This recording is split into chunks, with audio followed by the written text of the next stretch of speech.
Whether or not you've been diagnosed with picky eating, ARFID, or any sort of selective eating issues in your household, you do not have to claim defeat.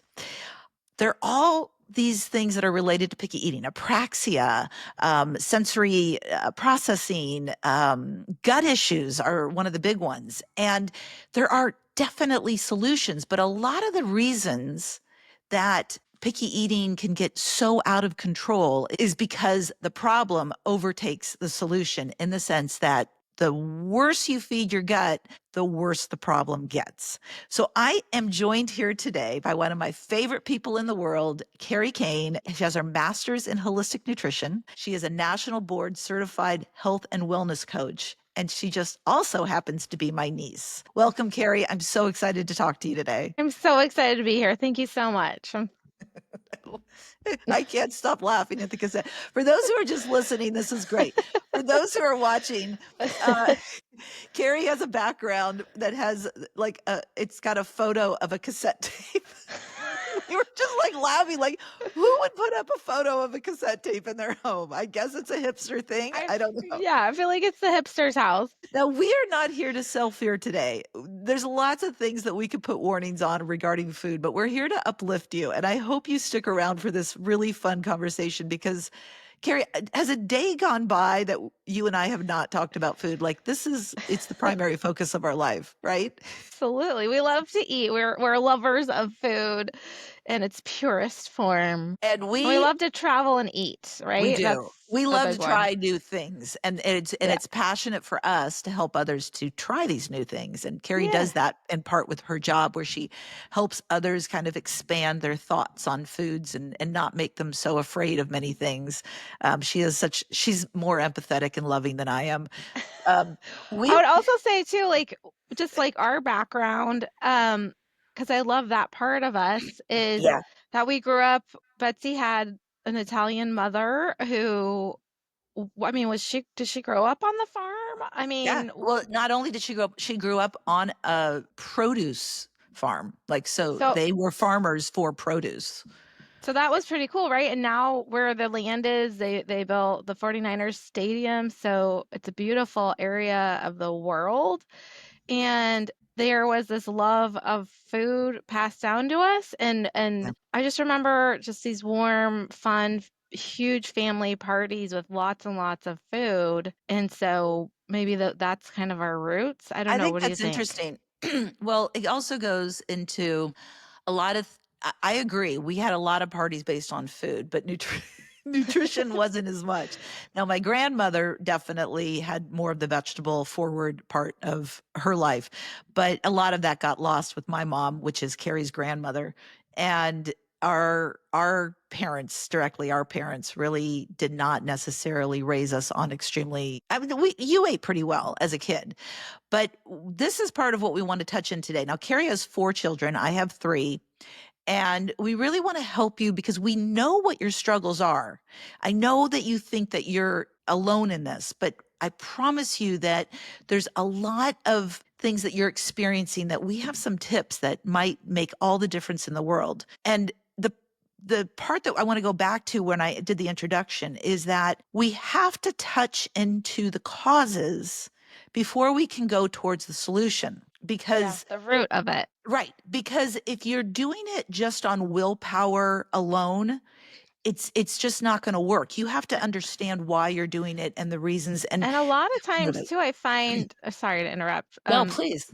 A lot of times I find, because, Betsy kind of had this background coming into it, and then, you helped me raise my kids, is I found, okay, I knew the foundation, you knew the foundation, but then I saw really with my 4th child, just having all this knowledge, how if I explained it to her and let her make the choice, that was extremely powerful, right? Like that. And then she mentally was like, well, yeah, I am saying I don't feel good if I just eat a bunch of sugar all day. And Right. I do feel better if I think about eating my healthy foods. And have I had some of those healthy foods today? And she really tries. She's like, oh, I'm going to try to just have one dessert today. It is so important to have that empowering piece. And Okay, so let's start with some of the causes that, and I have a picky eating course, which by the way, you can go to my website, Betsy on the Go, and Fabulous. there's a like a 5-day start that's free that you can watch, and then I have a whole course on it. But um let's first start with so many of the reasons, and it really often starts, let's start with things that we can blame. The Because blame some game? of it is our situations, but let's start with the things that we can blame, and that is the food industry, that is literally, uh, corporations find ways to make bad food addictive just because they want to sell more bad food, and how they kind of Yeah. catch you in that, and make you very addicted to so many of these flavor enhancers, and keep you very sugar based, and how it really destroys the gut. Can you talk Yeah. about that a little bit, about the gut itself? Yeah. So what's the point of the food industry? It's to make money. And how do you make money? You do research. And what did they find in the research? They made food addictive and they made it so that sugar and fat, and it's not the right kind of fat, and it's really not the right kind of sugar. Right. I mean, we're not talking Like, about sugar. We're talking about high fructose corn syrup, right? right, Which does a whole right, different thing to the body. Hydrogenated oils. I mean, it's just the worst of the worst. It's absolute garbage. Our body, when it comes into our body, doesn't even know what to do with it. It's right. just like inflammation, inflammation, inflammation. Fight this, fight this, fight this. This is toxic to our body. Our body just doesn't deal well with it. It tremendously does. And so then what's happening is, I like to explain to people what's going on in their gut, more or less in very simple terms.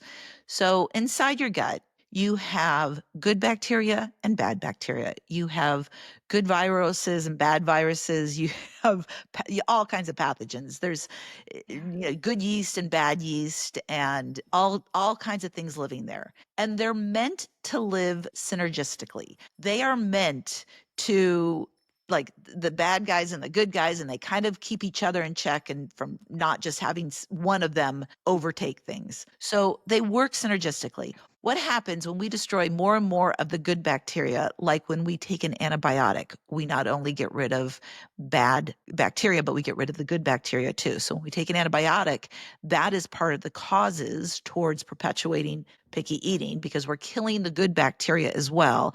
And then what happens is, without good nutrition, with foods that have naturally occurring probiotics on them, we don't have a way of rebuilding those good bacteria. Now, years ago, and let's talk about it because you have your business, Heirloom Nourishment, and let's talk about heirloom foods, because the way my grandparents, your great grandparents, used to eat is they would eat the vegetables directly from the yard or directly after being picked. They weren't shipped, they weren't washed and scrubbed, and all the good bacteria was taken off of them. So then what happens is, we aren't replenishing probiotics in our system. Yeah, and I just want to add on another part to that too. You have bacteria in your mouth, and if you're constantly feeding like this body that's already had antibiotics or whatever to start with, or not, maybe you've never had antibiotics, but you're always having like 10 Mountain Dews in a day, and then you stop, and then you realize, I don't even crave it anymore. It tastes gross. That's because you were feeding the bad bacteria and you were craving it. And then all of a sudden, you're not feeding the bad bacteria, you're feeding the good bacteria, and your body's more its true self and saying, "No, that doesn't feel good. I don't want that." You actually lose the taste for those foods. Yeah, Which is so so true. It's so true. You do, when you start that's where I was talking about the catch 22. The worse it gets, the worse it gets, but then the better it gets, the better it gets. it actually can happen pretty fast. Yes. I mean, I work with people all the time and they're shocked. And they're like, "I'm not going back. Right. This was destroying my body. I had no Well, idea." don't you feel a lot of children, and you're around a lot of children because you coach all these sports with your children, which she's amazing. She does so many things. And w- you see these children who probably have never felt good. Like, they don't even know what good feels like. They are so used to living in a world where their stomach is always hurting, Huh. And then and they're also their self-esteem goes down because they're always being yelled at for their hyperactivity or the Yeah, fact that it's they really can't sit sad. still. And it's, they've just finished a bag of Skittles and now they're being expected to sit still in a Yeah. classroom.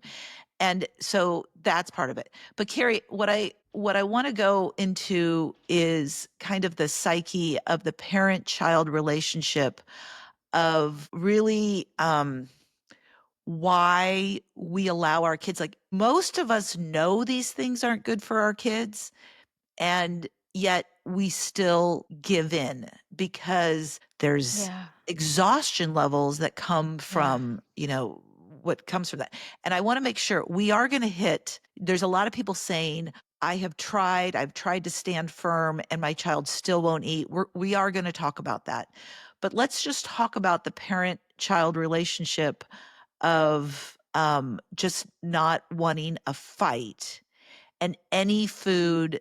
I hear the expression, any food is better than nothing. I agree with any food is better than nothing, except for what you're feeding often is not food. It's just a chemical garbage mess. And that is calories, but it's not nutrition. There's no nutrients in it. When they say the only thing they'll eat is this one food, did that food exist 100 years ago? And would they have died if that food was not on the planet? That's always something that I'm always interested in, is like, if it's just one particular food, first off, do you think picky eating was even an issue? It certainly wasn't when I was a kid. You ate what was there. And I understand that times were different back then, but it really is the causes of how we're setting these kids up, because moms are not necessarily eating a great diet when they're pregnant. I certainly didn't. I lived on ice cream sandwiches and cookies and whatever it was that I could eat. And then we're robbing our babies of the digestive enzymes when we're pregnant. We're not allowing them to have the proper amount of digestive enzymes. And then they come out and then they're nursing, which hopefully they are.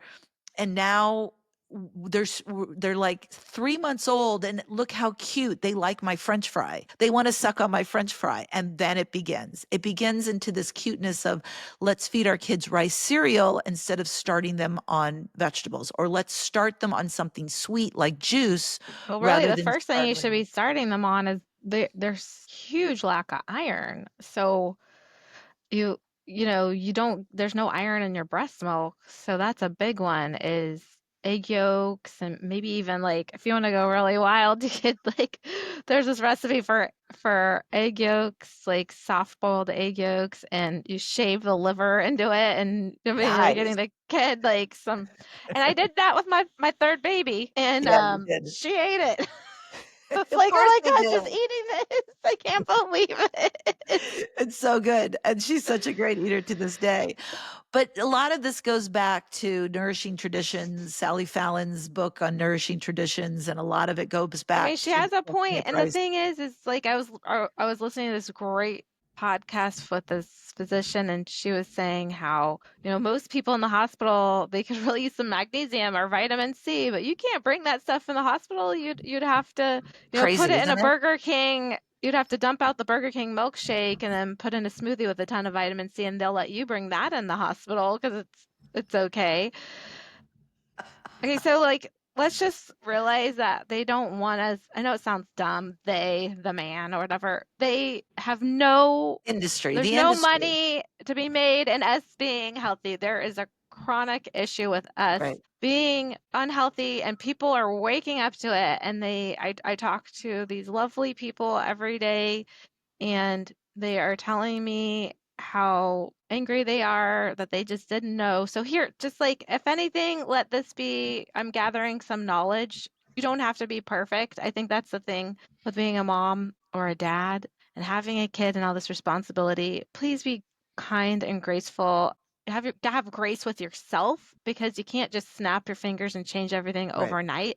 And you kind of asked me this question before, um, and then I just want to address it. It was, what do you say to that mom or dad who's already deep in it and their kid's eating really crappy foods? And I had a friend, and I'm pretty sure her son's like ADHD. and he was a really great kid, super, super smart, really cool kid. But she's like, man, I wish I knew all this stuff when I started feeding him, and then I wouldn't be in this situation.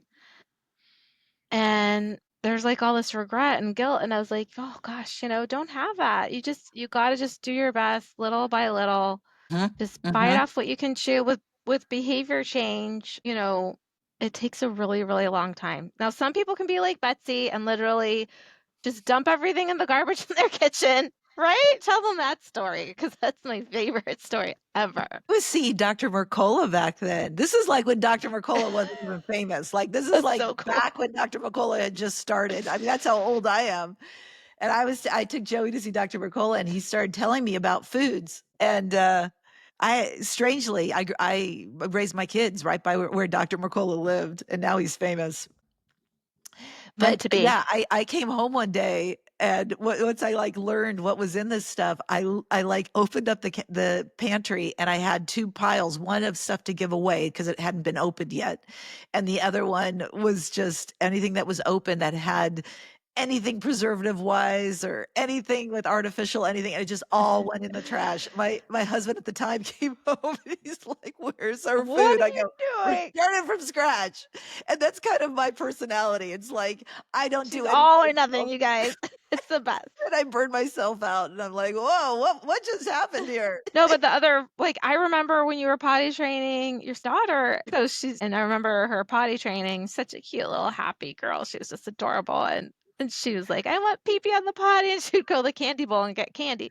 So, Uh-huh. like, Yep. just like we didn't know. We didn't know. Like, I We would eat didn't a know. bag of Cheetos for lunch in high school. Yeah, I Yuck. know.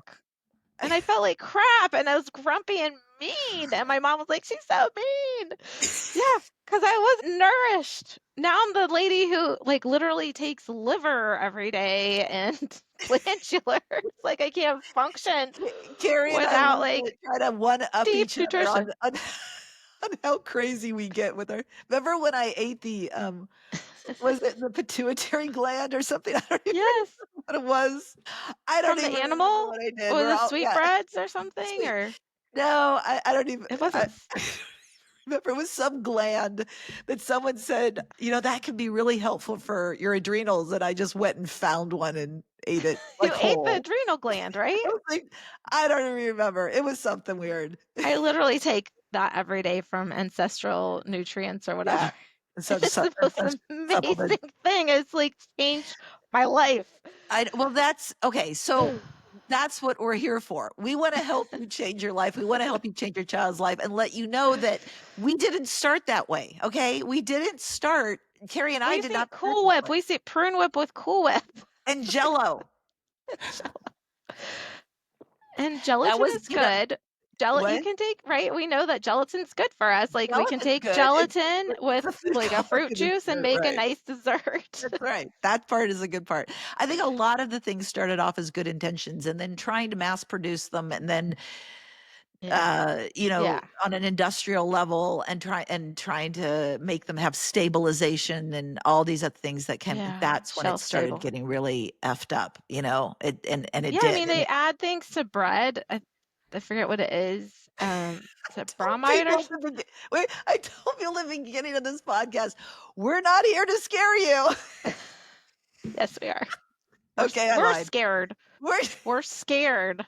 I don't oh like my it. god. Yeah. This is so funny. We're Okay, getting real this deep into our little let's world go here. back. Let's go back. Let's back up from our bashing of food and move back into ways to make a difference. Okay, so let's start talking about it. So one thing that has lightly frustrated me is the ARFID diagnosis.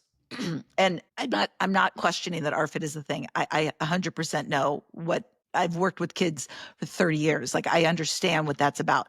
The problem to me with the diagnosis is that people write it off like as if, oh, well, she has ARFID, so there's nothing I could do. Or, we give up now because she has or he has that diagnosis. And that's the part that frustrates me. I think that's what allopathic medicine does in general, is that it's like it gives you a diagnosis, tries to give you a drug, or if that's possible, and then basically you resign yourself to, oh, it's just what I've been dealt, as opposed to something that you can do about it. And so what I want to go into is the extreme cases. I want to go into the kids who literally will have a panic attack if something goes in front of them that is not familiar to them, and talk a little bit about the differences, even being a super taster or texture sensitivities and the desensitization that comes along with it. The criticism I have with feeding clinics is when it's just approached from a try this process and not approach from we need to take a few things away before we're going to get them to try something new. Because the problem is, as long as they're still having these things, that the flavor enhancers and all of those other things, it's going to be very, very hard to try to create the new foods. And what most feeding clinics do is it's just this introduction instead of looking at what kind of needs to come out of the diet. I mean, that sounds so traumatic to some little kid. Just imagine being a little kid and being put in that situation when, like you said, Right. you haven't healed anything. And so there's That's compromises crazy. when there are compromises that can be had when trying to do new foods that are realistic compromises. As an example, McDonald's chicken nuggets are the only chicken nuggets your child will eat. You can find some more organic, better chicken nuggets out there on the market that don't have MSG like McDonald's does, has the MSG. Okay. Yeah. And I know what you're saying. They won't eat those. Those are the foods, though, to first introduce rather than trying to make them eat a chicken breast, for example. You move your way up.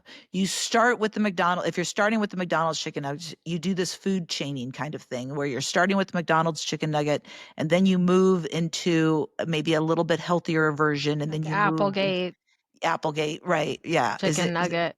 right, something like that, and then you Bell and Evans, I think, is another one that says they don't have hormones and MSG in them, and then you start moving your way. The piece of it is when you're trying to do that, and this is part of the reason I cleared out my pantry. You can't have the perpetuating foods in the house, and I think that's part of the struggle. If soda is a big issue, and there's a constant need for soda. You could start with diluting the soda with soda and just soda water and then just start moving your way out. But then don't bring it into the house. Don't It's no longer part of your life. Well, how would you stop drinking soda? Like I work with that all the time with I my know you work. do.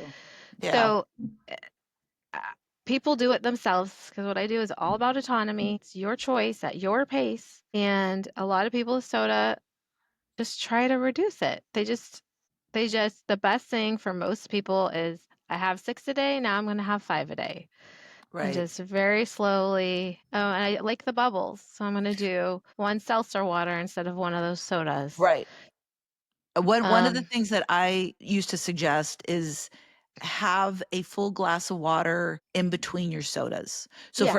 for every soda you have a glass of water. And then when you finish that water, then if you're still thirsty, you want to have another soda, but then you have to have another glass of water. And at least that way you start Then you getting used to crave that. less soda because then you're feeling hydrated. So the reason why you're craving all that soda is you're chronically dehydrated. It's still not hydrating you. That's So the then once problem. you feel hydrated and you're like, oh, this is what I've been wanting and needing to feel, and you feel so good.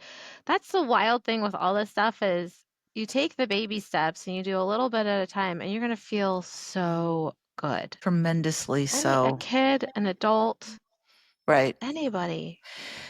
So when you're dealing also with the picky eating situation, you have to be really mindful of textures and trying to recreate foods in the textures that they really like. I have a whole section about that in my picky eating class, but textures are one of the biggest players. Actually, kids are usually technically more fearful of the texture than they are of the taste, because they need that familiarity of what feels normal in their mouth, The and they're mouth so feel. afraid of something that does it that's going to be off-putting or what that's gonna feel like. And a few things you can do for that is allowing your children to play with their food when they're little. I was really big about that, and Carrie, you were too, is that they first learn about food by touch. So if you allow your children to touch their food, they're going to be more willing to put it to their mouth and then more willing to put it in their mouth.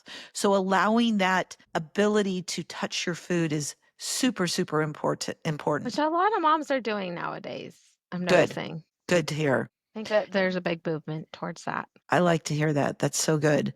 Um, Okay, so one of the things, Carrie, that I always admired about the way that you raised your kids was you allowed them to be hungry. So I want to talk about the topic of grazing, and I think how grazing is such one of the biggest problems with picky eaters is how when I was a kid, oh my gosh, do you ever remember like okay, we're going back a long time now because I'm about to hit 60 and I never brought snacks, okay, to anything. Like, Oh, we really? didn't have, like, a drawer of snack like, we ate breakfast, lunch, and dinner, and then, yes, I had an When you after were a school snack kid? when I was a kid, Oh, yeah. Okay. and but we did not walk around with, like, Ziploc bags of Goldfish crackers. Every time we were bored, we weren't given a snack. We got hungry. And so I want to talk a little bit about hunger and why parents almost fear it for their children, but how satisfying it is, at least even in my life today, how much I love being hungry. So my uncle had these 2 girls come from Italy when his son was in high school a couple years ago, and they've just looked very vibrant, very healthy. And they were eating kind of the Italian way. So I was like, how are they eating? Like, I'm always curious. I always want to know, like, if Yeah. if I went to Costa Rica, how are they eating? That's always my big question. Like, what are all the cultural things here? So he said they did not snack, not a single snack. They ate their meals. They had Italians typically culturally eat very, very light breakfasts. So they would have a little piece of toast with maybe some pistachio butter, and they'd have a little espresso. And then they would wait all the way till lunch. They would eat a very large lunch and then wait till pretty late. And they have like a 7, 8 o'clock dinner. And that was it. And then they were done. And so it was like really And they, and they two didn't eat meals well, per day, really. right. And yes, they will have a dessert occasionally, but it's not always an everyday kind of thing. Oh, and then the dessert. Okay, let's talk about like one of the big Rome desserts in Rome. It's tiramisu, which is like mascarpone cheese. Like, so you're eating your fat with your carbs, with your Yes, fats and sugars together. So yes. it does not spike up your insulin levels. So think about it. If you're drinking a sweet drink all day long, like I'm sipping on my sweet drink, my Starbucks or whatever, you're just shooting it up. And at some point, those little beta cells in your pancreas are going to poop out because they've been working way too hard. So I learned something super interesting. I don't know if I told you. By the time you get a diabetes diagnosis, 80 to 90% of your beta cells are just gone. They're dead. They don't even work. Wow. And one of the best ways to build back those beta cells is by fasting. Interesting. Well, we're not going to do that with kids. We're not going to. No, but just like let's have like health around. Right. That's okay to wait between meals. Yes. You Yes. don't And need that to and that part of constantly it eat is all day long. And maybe we're talking about a 2-year-old or a 3-year-old. Of course, give them a oh, snack for heaven's thank you for sakes. bringing that up because yes, little We're talking about ones, toddlers, school-age kids, high school right, kids. little toddlers, they do need it. But that's part of the other issue is that the reason the kids are so tremendously hungry and need to eat snack after snack is Yeah. because they never get the nutrients that satiate them. Think Mhm. of it, your body's brilliant, okay? So your body wakes up in the morning and it's like, "Okay, we got our mitochondrial kicked in right now, so we need energy." Okay? So where are we gonna get the energy from? We're gonna get the energy from the nutrients. And then we eat something healthy, we eat some protein, we eat some, a vegetable or fruit, piece of fruit or whatever, we give it some nutrients, and then it happily satiates us until lunchtime. If Yeah, we that's a wake big one that we need to talk about. Your body's starving. You're not giving Right. your body what So it wants. if So Go ahead. Like you could eat, so think about it. Like most people now, maybe not you, Betsy, but most people, is it easy to eat a whole bag of chips or a whole box of cookies? Yeah, it's easy to eat it. Is it harder to eat a whole, like 5 avocados? Not you. Yes, as a matter of fact, I do. No, but like you would feel, but there's a reason for that. You feel nourished after 2 avocados. Right. You've got the fat and the fiber. So you feel satiated, but with chips or with cookies, you never feel satiated. Right. You get full because you got You just calories. feel gross. You're like, But ugh. then an hour and a half later, your body is still saying, wait a second, where's the nutrients? So now we're going to be hungry again. And the hunger keeps coming because you're never Yeah, giving the body what it needs. So it's a totally different story when you wake up and you start your day with some protein, some sort of vitamin or mineral containing food. Then you move into lunch, and then they're not just eating some sort of Lunchable with really not a lot of nutrients in the meat and or mostly bread or mostly chips or candy. Those foods make you need to snack more, which is what the manufacturers have in mind because you're yeah. not getting the nutrients. So now you want more and more and more of them. But if you give them the proteins and the vegetables, then they get happy. And that doesn't, and there's lots of other foods that kids like that are good for them. There are great breads out there and rice and potatoes, and those things are all higher in Yeah. carbohydrates that kids need all those calories. They But need there's carbs. Kids, let's right, be they do. honest, they really do need them. They that's energy food to them, and that's important. Um, I but always like say whenever I do something like potatoes or rice for Joey, because he loves potatoes and rice and he needs those carbs. But I take advantage of the situation by chopping fresh herbs and putting them in the potatoes and the rice because fresh it tastes herbs, good. they add color and vibrancy. They don't necessarily alter the taste that terribly, but it's a really good way to take a high carb food that's really going to fill them and add some nourishment to it. It's like, think about the Chipotle rice. They put lime and cilantro in it. It's delicious Do to that over add there. Yes, nutrition. yeah. It's so good. So getting used to having those like little green specks. And the first time you do it, you're not going to put a whole handful of chopped parsley in there. You're just going to put a couple and just get used So to it. Go ahead. what a lot of people ask me is like, what do you put in your kids' lunch boxes? And in lunchbox, I always like think fruit, veggie, protein, and the carbs are easy, right? Right. So I'll cut up some apple, carrots. Lately we've been cutting up jicama. I love jicama. I love Um, jicama. cucumbers. Yeah, radishes. They don't like radishes. That's a tough one. I don't Yeah. think any of my kids will eat radishes, but Kohlrabi is a great one. I love kohlrabi's kohlrabi. good. Yeah, so if you just think about like that veggie tray of veggies, Yes.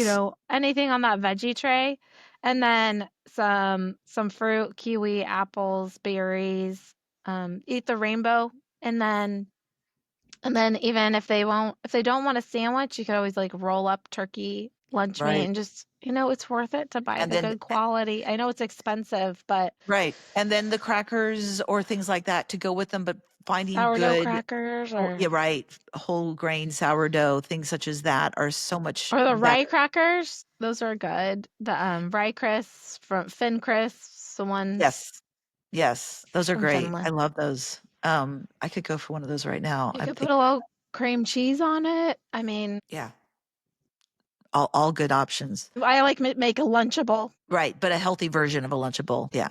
So, Carrie, you have teenagers now. What are your age kids range from 17 to, well, I don't know, 10. 17 to 10. Okay. One of the things that some people say is a lot of people say they'll grow out of it. And the problem with that is those early years are really their Formative. formative years are really Yeah. imperative towards helping Yeah. them build good eating habits. Um, but what have you found now that your 17-year-old who has been following a pretty good diet? Tell me about like the ebbs and flows of what you have seen throughout. Yeah, so there's a big one when he was really growing a lot. And just picture this, I'm 5'1" and he's 6'3". Almost almost double. No, no. I It's think he's like two of me. So it was really fun feeding him because he was a vivacious eater. Like, and now we know he was growing a lot. Like he was hungry, and so he really ate pretty good as a kid. I'd hand him an apple when he was a toddler and the stroller, and he'd eat the entire apple, the core, the seeds, everything. I think he even ate a stem once. I was like, why are you just gonna like give me the core when you were done? You ate the whole thing. So granted, he's a great eater, right? But they do go through that thing when in like sixth grade, seventh grade, eighth grade, where they're growing a lot and they kind of have a little more independence and freedom and they're making their own choices. Well, he got really chubby, which is totally normal because he was about to do a big grow, and he Yeah. did. But after that, he had kind of topped out freshman year, and he realized himself and self-reflected. He's like, I'm eating too much and I'm eating too much junk. And he made his own choice to change the way he ate, and he dropped a ton of weight because he was playing football, basketball, and tennis, and he dropped a ton of weight and he got really healthy.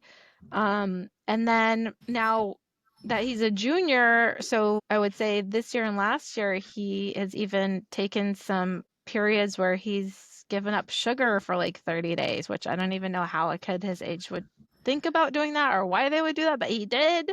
And he felt really good. So he's really connecting it all. And I will say this is a kid that is able to play 3 sports, that's able to volunteer at Right. school, that's taking the hardest classes, that's getting the best grades. This is a kid who has all the energy to do it all because he's healthy. Kids and they're just like, it's heartbreaking. I'm like, you're just an amazing kid, and your behavior issues and the way you're feeling and you're grumpy, you're malnourished partially. Okay, that's Malnourished. not the only answer, but it could Right. be part of it. So this what's happening with so many of the kids that are malnourished and they're falling asleep at school and they're tired all the time and they're becoming less and less active because they're just not necessarily feeling good.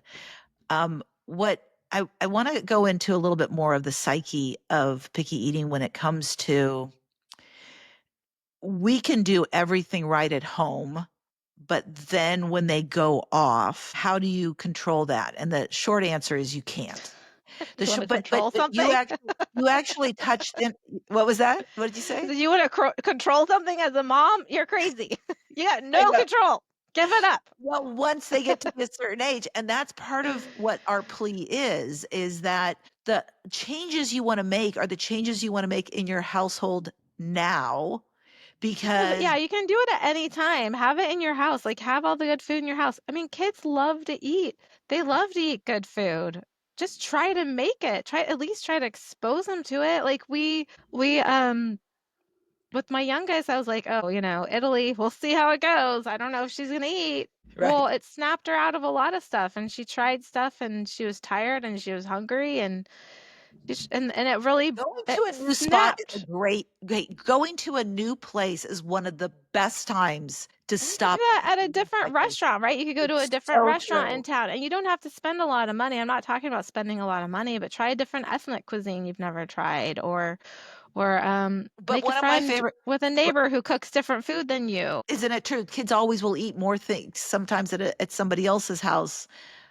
That I one of my strategies when because my kids love to be at the park, and so I would only bring, like, veggie snacks and healthy snacks to the park, so they'd be running around, they'd be getting hungry, and this is all I have, and I remember that was the first time that, Joey started eating, like, raw broccoli or carrots or things like that because he was hungry, and that's all I had brought.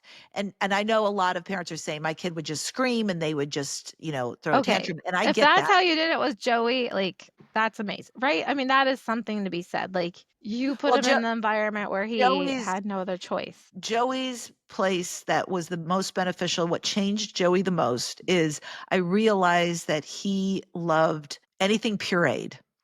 So what I would do is I would every morning make a different kind of soup, then I would puree it, and he loved being in water. So for he loved to take baths. So we would give him sometimes 2 baths a day, and I would feed him in the bathtub because he was calm.